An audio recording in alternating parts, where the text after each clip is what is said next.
Good morning, afternoon, and evening, ladies and gentlemen, and welcome to my Week 5 review of CFL action. So make sure you like, share, and subscribe if you haven't already. Check out my video on the Labour Day Classic between Winnipeg and Saskatchewan. It was quite a game, and I had a lot of things to say about it. So check that out. There's like 13 live reactions of me watching, so it's, yeah.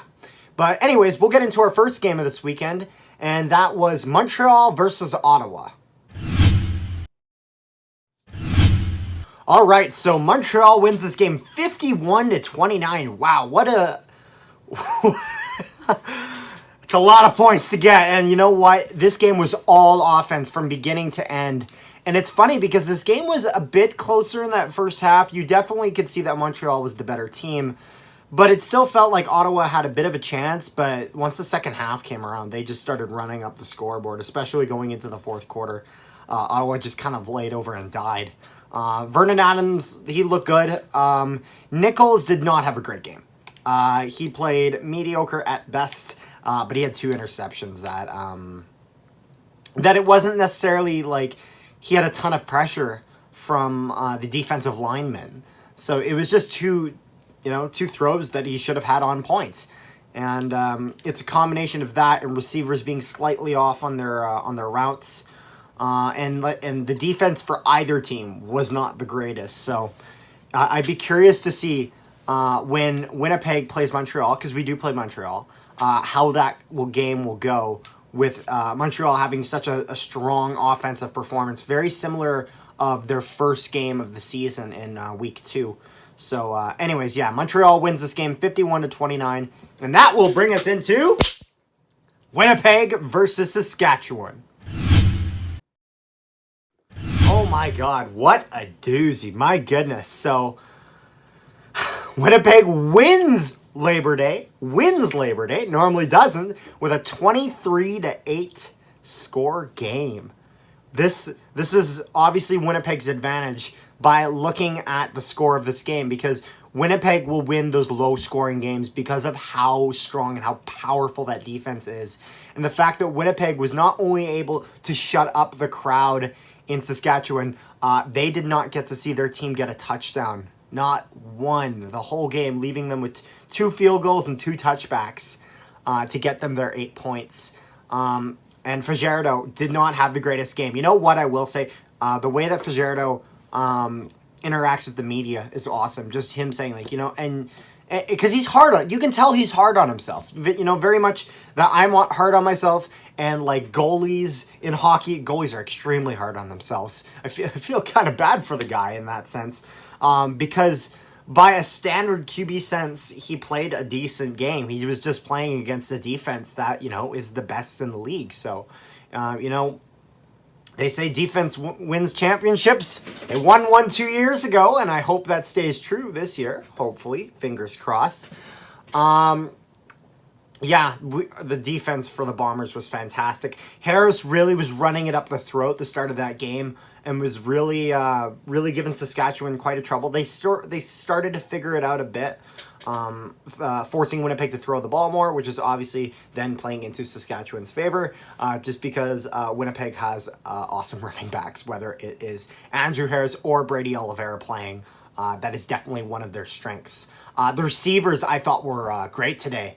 I was a little bit concerned with the way that these past 2 weeks that they've just been, or the past 3 weeks, I guess, specifically in this past week in the game we lost to Toronto, in how many balls they were dropping. But it seemed like they looked good here.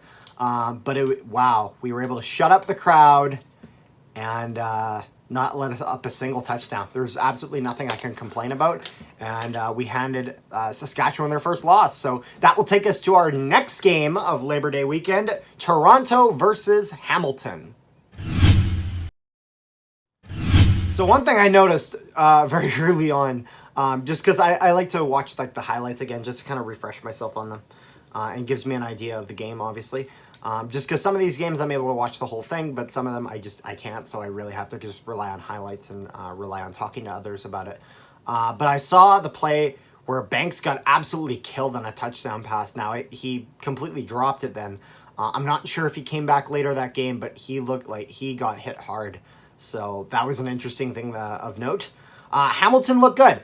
Evans looked good.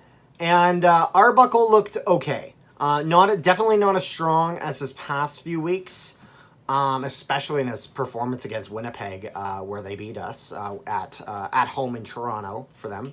But this looks like, honestly, this break week that Hamilton had has really been the difference maker for them. Ever since that break week, they've really been able to rejuvenate and really get everything moving again, as opposed to teams that like Saskatchewan that were hot.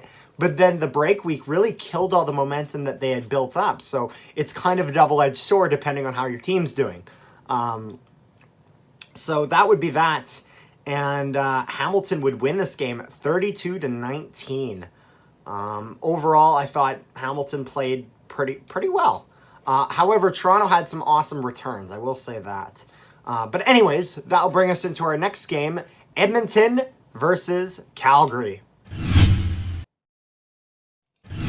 Oh, here it is, the Battle of Alberta. And what an interesting one it was. Calgary, the past 8 years, has won this game. Obviously, with Calgary being used to having a stronger start to the season. But they lost today. Yes, actually today. It was today. Shoot, that's the day I'm recording. So Harris looked good. It was a bit... and I've said this about Edmonton a decent amount. Edmonton has talent. They just sometimes... They're very on and off on using it and on how effective they are. So they were on today. They played well. Edmonton's offense, one thing I noticed immediately that was night and day difference from their first 2 games of the season is everyone was in sync. There was no people overrunning their routes. There was no offensive linemen getting confused on who to block. There was none of that. Everything was solid, in sync.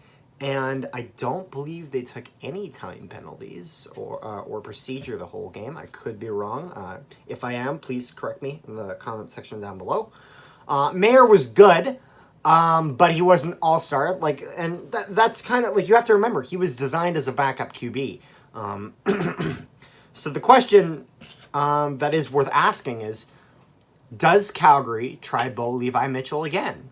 Do you try... Now that you've given him some time off, you've had another guy starting in his job, do you try putting him back in to really see if you get that star QB come back out again? So I think it depends on on who the opponent is, but I'll be curious to see whether they do that.